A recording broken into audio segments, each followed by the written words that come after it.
Because when you're following your heart, everything flows so naturally, no? Have you ever seen a river struggle with a rock? I've been meditating for a very long time, and I firmly believe that while one is credited with doing all this work, one is a medium. One really is not a doer. We make the mistake of thinking of ourselves as karta. We are not karta. We are just a madhyam. Think about it. India is a country of 1.3 billion people, right? What are the odds that one person will see a movie called Sparsh and decide that मुझे एक दिन Braille सीखना है? For 10 years, hold that also in her heart, go and do it. Is that really the doer? Mathematically, what is the probability of that being a doer? The first thing you learn at Isha is that there are no disabled in the world, only disablers. If someone is disabled today, it is because you have not enabled the world for their disability. Welcome to Small Big Wins, a podcast that curates stories of folks who use their courage, caliber, and conviction to transform people's lives. They always look beyond personal gains and strive for the greater good. Their stories often begin with a dream as their only means. Folks who allow the soft lights of their hearts to be their guide, even when circumstances threaten to harden them. Folks who start small but win big. Hi, I'm Harshvardhan Jaju. Let's begin. We are in conversation with Nidhi Arora today. Nidhi has done pioneering work in the service of the visually challenged, which includes the introduction of Braille visiting cards and conceptualizing and creating one of India's largest online audio libraries in various multiple Indian languages, available for free, not only for the visually challenged, but for everyone, and available without a login. Another of her pioneering work includes the Children's Post of India, which is the first print-at-home daily for children. She is a product of IIM Kolkata and also a leader and expert in the space of human capital management. Nidhi, a very warm welcome to the 51st episode of Small Big Wins. What an auspicious number. Thank you for having me. Thank you so much, Nidhi. Nidhi, I was reading a bit about you, and what I saw that before some 2 decades, you saw a movie called Sparsh. And that, it seemed to me from the reading that that was the trigger for you. Yes. To do something for the visually challenged. Yes. Now, my question is that why was that movie the trigger for you? And also, is that the only trigger, or was there something about your growing up, something from your parents, something else about your life conditions, which influenced you to do what you are doing, create what you have created? So the way I tell this story is that as a child growing up pretty much alone, books were my best friend. For a while, they were also my only friend. Children share their emotions with each other. For me, that reflection was books. Mm-hmm. And when I was 7 or 8, this movie Sparsh appeared on TV. And in the first 2.5 minutes, there is a scene in which a sighted child is reading a book to a blind child. Mm-hmm. And in the last 2 minutes, there is a scene in which the blind child is reading a story to the sighted child. The movie has excellent performances, great direction. But Nasiruddin Shah ek taraf, those 2 scenes determined my destiny that night. Because I saw that movie and I was like, how can a child be expected to grow up without books? So other than that, there is no... And you were 7 then? 7 or 8, somewhere there. And when you came out of the movie, a 7-year-old Nidhi decides ये करना है.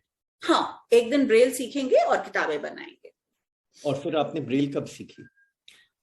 First year of college, NSS, they put up a notice as I had joined NSS, which, as you're aware, is the National Service Scheme in which students volunteer. It's a national program. So they put up a notice that we are asking for Braille volunteers. So whatever I was doing got dropped there, and mine was the 6th name on that list.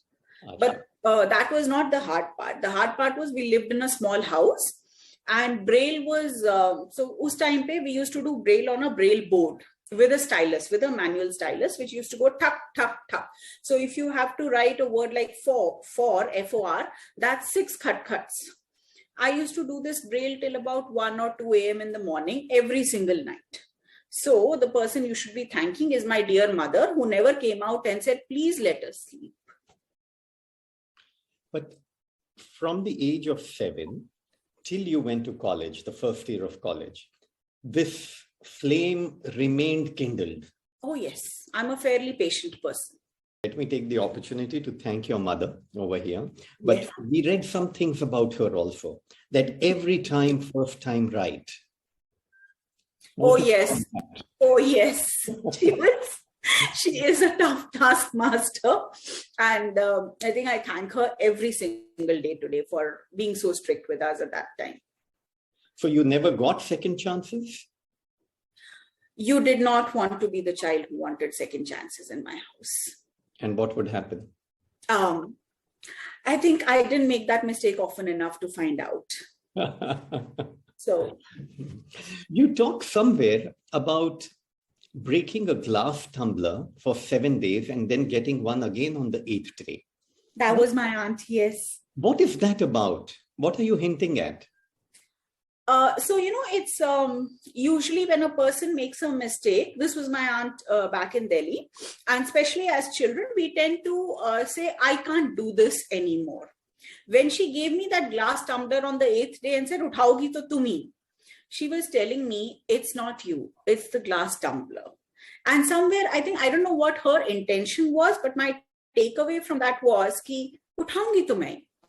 So whenever there has been a failure, whenever there has been and obviously in this nature of work, there are hajar failures. Lots of times when, even in Braille cards, lots of times some very well-placed, wise people told me, Braille cards will never take off in India. Indians are not that sensitive. So many nights when I have, woken up at night and wondered, kaise hoga? But that glass tumbler remained and I was like, uthayenge to hum hi. We'll do it. And today, as we speak, this Braille card thing happened some 17 years ago, I believe. Yes. And today, as we speak, where do Braille cards stand in the country? You'd be very happy to know this. When we started 2005, obviously people asked, Braille cards kya hota hai? We got, I'm very grateful to Mahantesh of Samarthanam Trust because he believed in me. And I said, I want a blind professional to be doing these Braille cards. Yes. So he gave me a team of students who got trained on it. And it's a very difficult training. Chandrasekhar cleared that training. And Chandrasekhar started doing Braille cards. And in these last 17 years, Chandrasekhar then inducted his brother, Venkatesh. And a good part of COVID was that Venkatesh and Chandru, who are both blind professionals, incorporated a legal entity, and they now run the Braille Cards service nationally as independent service professionals. And by about 2008, we started hearing, Acha, Braille Cards ye hota hai. And the IT companies were our first clients. They were a huge source of support. Okay. Today, we get calls like, wo na sir ko international conference ke liye jana hai, bina Braille ke nahi ja sakte. Can your team do it for me in 2 days? It has come a very, very long way. So I also read in one of your other interviews that, this following this path was default for you. There was no question of any courage or bravado in this. It was just simply default. So this was therefore not anything which emerged out of transaction. It was purely a matter of the heart, not of the head. Is that right? Absolutely, yes. And still there was no courage required? Because when you're following your heart, everything flows so naturally, no? Have you ever seen a river struggle with a rock? Give us some example from your life. Of not needing courage? No, of following the heart and everything falling in place. Every single day of my life, when I started TCP, Children's Post, there was no, and I did research this for 1 year, there was no daily available for children. If you wanted it, you had to get the school to subscribe. So obviously, if India holds the Guinness record for having the highest number of news publications in a single country in the world, and we don't have a daily for children, there must be a very good business reason for it. Okay. Unfortunately, I did my research in how to start a daily instead of why there is no daily and what is the business reason for it. So I wrote about wanting a daily on a Facebook group called Gurgaon Moms. And I said, we are looking for, and within the first week, my neighbor and good friend Aditi, she said, Acha, you're doing this, I also want to do. So she took up the Sunday editions and I was doing the other 6 editions and we were making them at home. Within the first month, 7 mothers had joined. So we were doing 7 mothers, 7 editions a week. If that's not God intervening, I don't know what is. Fantastic. That's inspiring. I think so many of us, including me, we miss to see these small things. I mean, lots of times I tell people when they say, how do you do this at Isha or TCP? I say, my job is to sit here and fret and fume and say, God, why are you doing this? Why are you blocking? Until a door opens magically and everything falls in place. So I will do my job of sitting and fretting. And the way you describe everything, do you ever get disturbed with life? Do you get disturbed with situations? One does. And how do you cope up with that? I've been meditating for a very long time, and I firmly believe that while one is credited with doing all this work, one is a medium. One really is not a doer. We make the mistake of thinking of ourselves as karta. We are not karta. We are just a madhyam. So I go sit at my meditation and say, okay, I have now fretted and fumed enough. Please make it happen. When you are a medium, the freedom that brings with it to know that you are doing work as a medium, as a channel, it brings a lot of freedom. It brings a lot of mental peace. And because you've been following your heart, there is joy and happiness in everything you do. So no sense of doership. No sense of doership, yes. And that was something within you, or you got this from somewhere? Think about it. India is a country of 1.3 billion people, right? What are the odds that one person will see a movie called Sparsh and decide that mujhe ek din Braille seekhna hai? For 10 years, hold that also in her heart, go and do it. Is that really the doer? Mathematically, what is the probability of that being a doer? No, I'll need a lot of help if you ask me that question about calculating the probability. But yes, I get the spirit, I get the space from which you are speaking. पर मेरा सवाल ये है कि ये जो है, this was ingrained in you, या ये कहीं से आपको आया? Because you speak somewhere about how Gurudwaras became a very strong spiritual foundation for you. Yeah, I also them for a while. Yeah. Carried the story. Yeah. So whenever I'm asked how service is so integral to me, I tell them this story. And if my mother hears this story, she will not be happy. Is that those were the days when Monday to Saturday we went to school. Sunday was the only chutti. I'm a night person. I hate getting up in the morning. Monday to Saturday we would go to school. Sunday 8 o'clock, kaan pakad ke utho, Gurdware jana hai. So we went to the Gurudwara. You can imagine how much we liked the Gurudwara. अब कीर्तन तक तो ठीक था, because I really like कीर्तन. कीर्तन के बाद शुरू होता था प्रवचन, where they would go Satkar Jog. The gentleman would stand there and say Satkar Jog, and all the kids would get up and exit. And in the Gurudwara, if you go, it is, you must have noticed, very young children, 4 and 5-year-olds, will pick up your shoes for you, put it in the token. Then when you come back, they'll first wipe that shoe and then give it to you, take your token and stuff. So children as young as 4 and 5 are always doing. So when we enter the Gurudwara, we don't exit without doing seva. Right. You go, you do your matha tekna, you sit for a while, take your prasad, come out. Uske baad, it doesn't matter aap kya karte ho. Niche ek rumala pada hai, usko utha ke rakh do. Ya, there's a little dirt somewhere, pick it up, clean it, do whatever. But you don't get out of a Gurudwara without doing seva. So that is how seva became, I think, I think that's where seva became an integral part of our lives. If you enter a place, you don't exit without doing something good for that place. Mm-hmm. And coming to the online library, what you call Klabil. Yes. So you are the sole runner of the Klabil formally.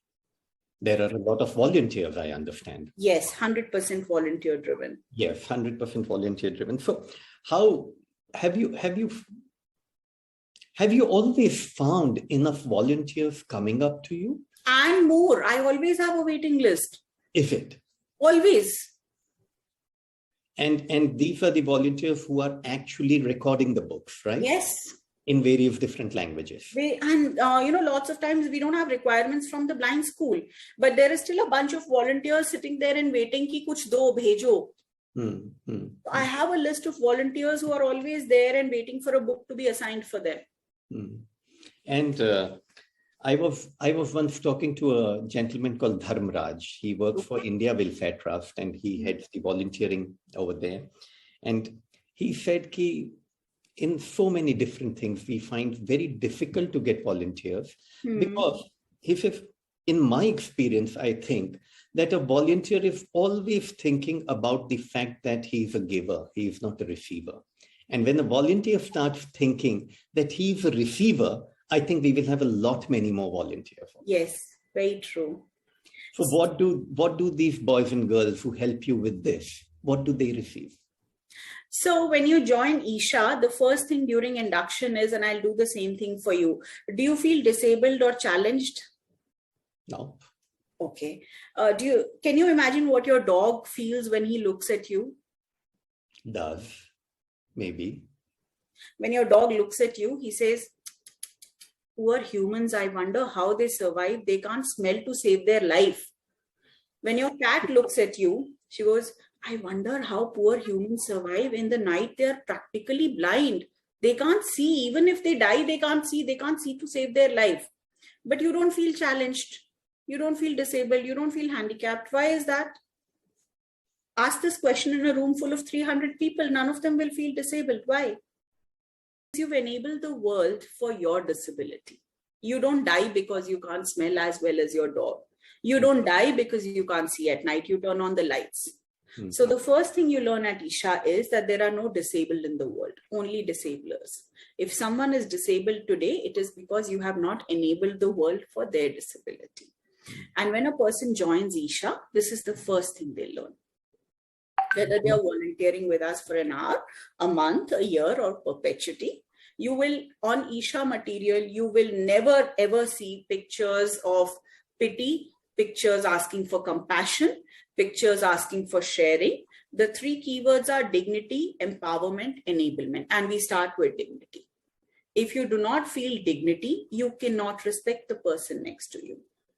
And therefore, none of my volunteers have this giver complex. How did this come about? How did these tenets of dignity, empowerment, enablement come about? Did you start Isha like this? Sorry? Did you start Isha like this? Yes, that's always been the backbone of Isha. When we started as a direct Braille place for the person who needs the book, at the heart of that was dignity, that the person should not have to depend on an institution or on anyone else to get a Braille book that they want. They get in touch with us and we send it to them.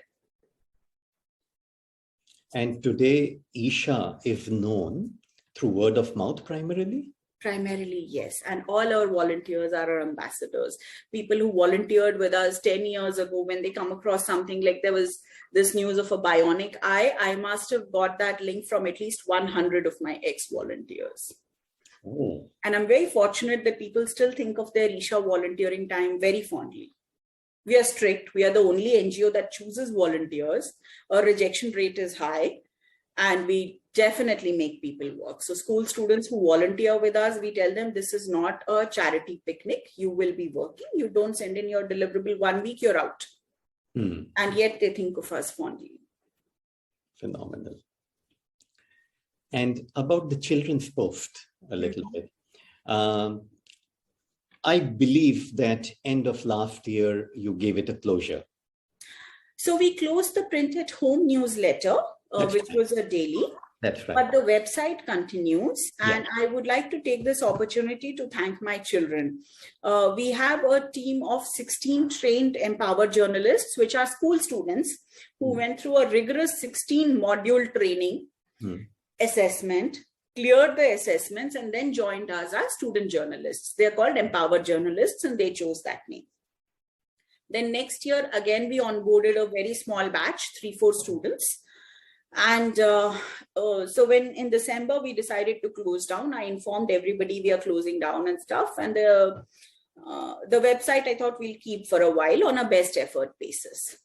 It is now June. I thought, the kids said, ma'am, auntie, we'll keep sending. They call us aunties. Auntie, we'll keep sending. I said, ठीक है, भेजो जब तक आपसे होते बनता है. I thought when the exams come, the kids will say we are not able to send anymore and stuff. We are now sitting in June. Exams happened. Exams ended. I did not even get to know. And earlier, I at least needed to review, correct a few things. Today, the stories come ready to publish. So if the Children's Post website has continued, and it has continued, and our readership has grown without doing anything, the SEO has grown on its own, it is thanks to these brilliant children of TCP. And what has been the reach of the Children's Post? When we ended in December 2021, we were at 22 lakh children in India, and we were the website was being read in about 140 countries, which still is the case. So 22 lakh children every day. Yes, in India. Every day reading the Children's Post. Every day getting the Children's Post, and then, of course, reading, we can't really tell. Absolutely, absolutely. Volunteers, these children who come to you for volunteering, read, record books. What are they going out with? What experiences do they share with you? How does it change them? Okay, so one is they don't just read and record. Every year we do the Isha summer program, which is now in its 12th year, and it's a fairly structured student volunteering program. It's, I think, one of the most structured that we have in India. But every student gets a choice of 4 or 5 different options. One of which is conducting sensitization initiatives like blind walks, which is a very small 5 to 10 minute intervention, but it leads to a lot of sensitization. So our kids choose what they want to do. The ones who record, I feel, just go out with a small thing that they have contributed to something larger than themselves. But the blind walk children really, and project management children, this project was project managed by students till 2 years ago. In fact, even last year, it was project managed by students. This year, we are doing it ourselves. They go out with a huge learning. In fact, only today, I've released the blind walk feedback videos. So when the kids start doing, they don't think it's going to be such a life-changing experience either for themselves or for other people. But when they finish the blind walk and they open their eyes and they start talking, at first they are breathless. They're at a loss of words. Then slowly they find their voice and they start talking. Even after all these years, Harsh, just looking at those videos chokes me up, because I know it has been a very deep experience for that child. I need to be part of this very soon. For sure. And in this journey of the online library, I read about it, that it was created primarily for visually challenged, and then you just expanded the scope. Why not? Why not for everyone? Yes. But this is not something which is for profit. It is something which you are doing a lot of it out of your own personal time, personal initiative. How are you keeping it going? So at first, when I had a corporate career all the way up to December 2015, my salary paid for Isha. After that, there have been some volunteers who for many, many years, every month, a certain amount comes into the Isha account. I never have to remind them. I never have to call or anything. And then my husband has been pitching in with his salary. And Isha itself is a very lean model. We don't have an office. We don't have a lot of capital intensive processes. So we are a fairly low expense organization. When you have been talking about your volunteers and the students, the visually challenged people who are getting benefited from this, I see a lot of human capital management experience coming into this place. Oh, yes. But what has this side of your learning taken to your human capital management side? Talk to me about sensitization. Right. Talk to me about integrity at the workplace. So now when I advise leaders on their human capital management, I I'm very emphatic about the integrity of the senior leadership. A lot of times, and it's not easy, a lot of times when we go to higher senior leadership, we tend to pay a lot of attention to their deliverable metrics, to their line metrics. Like if you're hiring a sales head, we look at how many accounts he got in his last job. If you're picking up a finance head, we look at how many M&As he's managed, how many, what is the volume of the book that he's managed in his last organization? What is the level of complexity this leader has managed in his last organization? I will sit there and ask, will he create an inclusive organization? Is he a wife beater? Has he been let go for reasons of ethics? I don't think I would have been that sensitive to the integrity of leadership if it wasn't for, because when you're on the receiving end of treatment, that is unfair. No, you view it very differently. And when you say integrity, what is the big meaning of integrity for you? Because in general parlance, integrity is honesty. What is your viewpoint on this? Okay, that's a very interesting question. Let me make up a story, because there was once a potter. Okay, the potter is a very good potter. He's very skillful. He makes very beautiful things with his hands and stuff. Now, the thing is that the potter underpays the woodcutter who supplies him with wood for his clay oven. Mm-hmm. Okay. My question to you is, does the potter have integrity? No. Good. Yeah. You understand what integrity means. Yeah.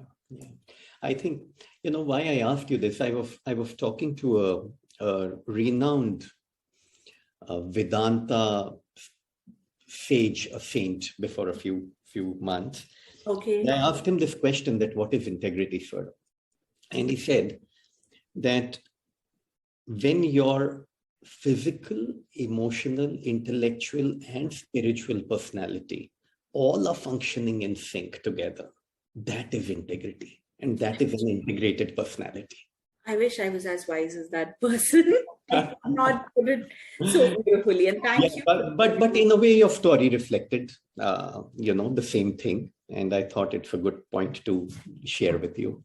Thank you. It is. Yeah.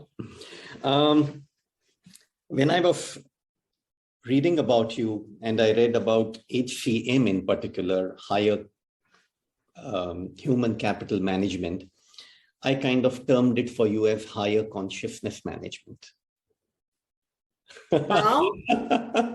What is for you selflessness? I think there comes a time in meditation when the unity of the world becomes very apparent. It becomes so apparent that you strive to look for divisions and you cannot find them.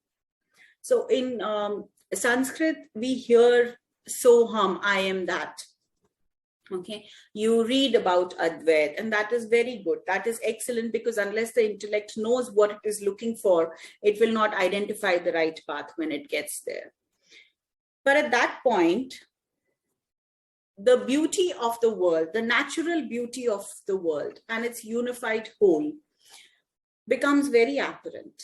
And you start feeling a sort of universal love in your heart, which cannot be described, cannot be explained. And for someone as, less informed as me, definitely cannot be taught or described to other people. But you feel it. Every moment you feel it. When you touch a tree, you touch it with love. And that, it is not, we are using the same 4 letters, love, but one would not be able to describe the selflessness of that love, because at that point, the concept of self becomes merged with the unity of the whole. At that point, you do not see the bubble. which is in a sea of bubbles. You do not see the wave, which is in a sea of waves, because the wave has no individual identity. The bubble has no individual identity. Yet, every wave is necessary to make that beautiful panorama that the sea waves make. And it seems to me that you have reached or encountered those moments in meditation. Yes, one has been meditating for a long time, and I think that one has been blessed. Beautiful, beautiful, ecstatic. That is blissful, I would say. Now, coming to a little bit of your corporate career, HCM, and what you have done, it's an intersection of things which I'm probably hinting at. Why is still the corporate world, and particularly corporate India, which probably had more ethos in it, there was more culture, but we have all emulated mostly the Western style, and it's all about KPIs and metrics. So how do you see this changing the fabric of people, and what needs to be done? And I see particularly that you say that I advise promoter-led management. Yes. Because I think a change over there, if possible, influence over there, if there are more ears open over there. So first, let me share a few things which will make you very happy. Last year, I think, while doing research for a client, and they said up to promoter-led organizations ka kuch hai hi nahi. So I did some research. Almost 80% of our GDP in the industrial sector is still being generated by promoter-led or family-owned businesses in India.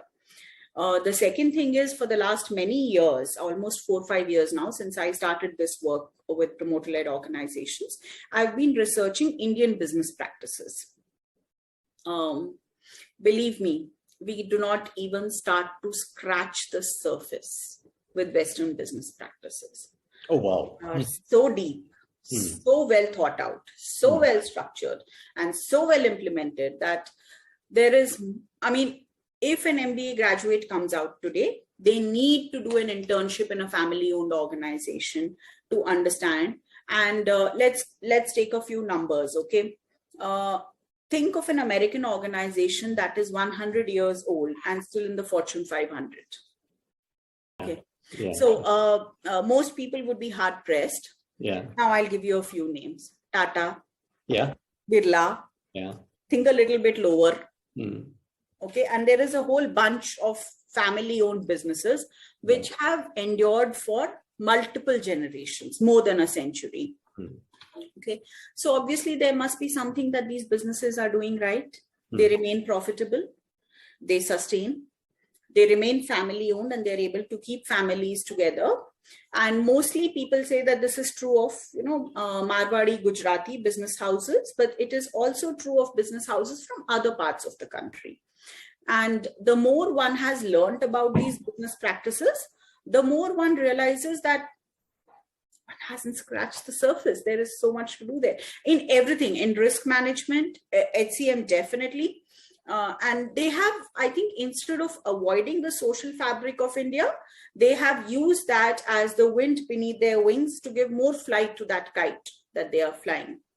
They have used those structures to their advantage. They have used native Indian education to their advantage. It has been such a beautiful learning journey. If I ever do a PhD, it will be on Indian business practices. Talking about native Indian education and school education today. School education today is completely instructional.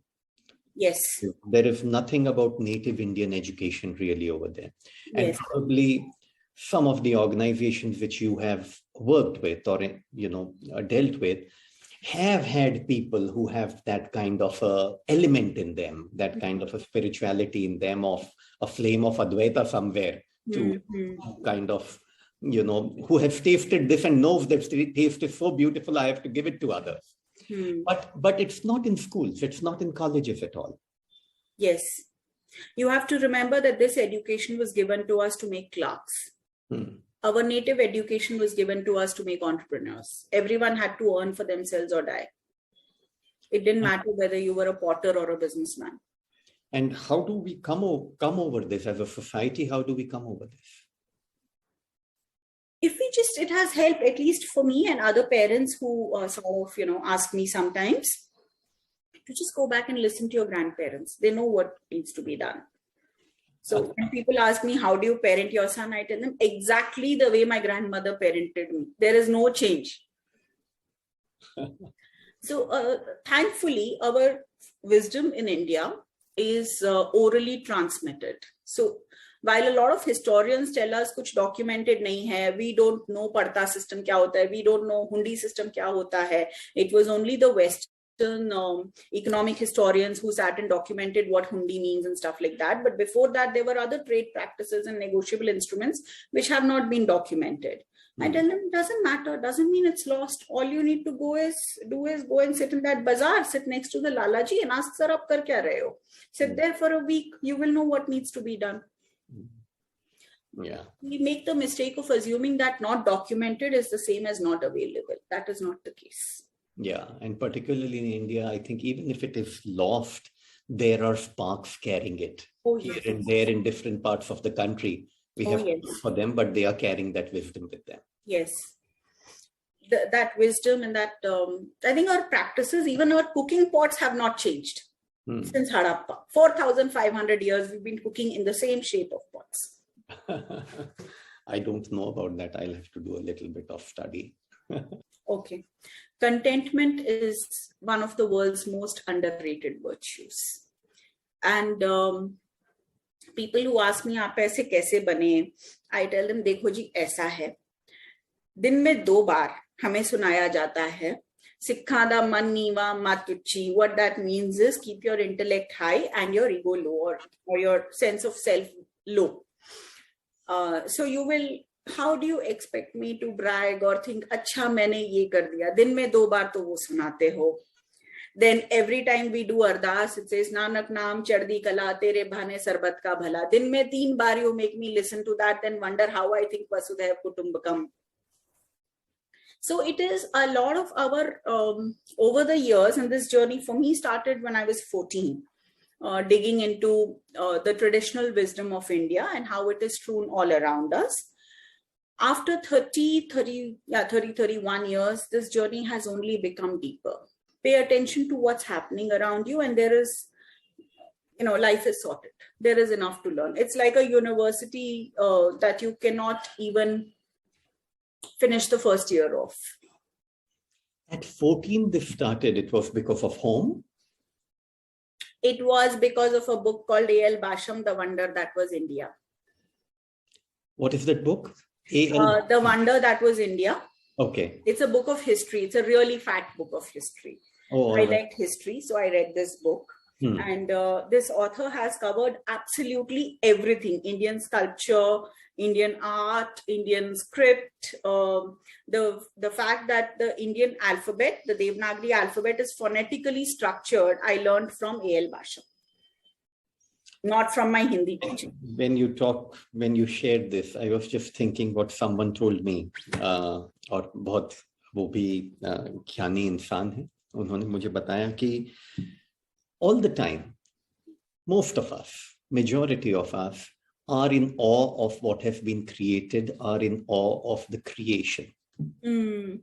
But take your थोड़ी सी दृष्टि बदलो, take your eyes away from that and imagine the creator.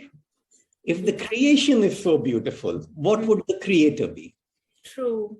And if you can think about the creator, and that point exactly comes what you spoke about, your meditation and those moments of getting into that expanse, that unity in diversity, he said you will become so much more effective and so much more efficient.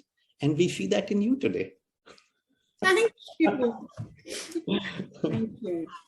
Nidhi, I think it was a real pleasure to speak with you today. I look forward to meeting you in person, learning a few things, and trying to see what we can do together with you for Aurangabad, for the visually challenged over here. Oh, for sure. For sure. And it'll be a pleasure. Thank you so much for having me. Thank you.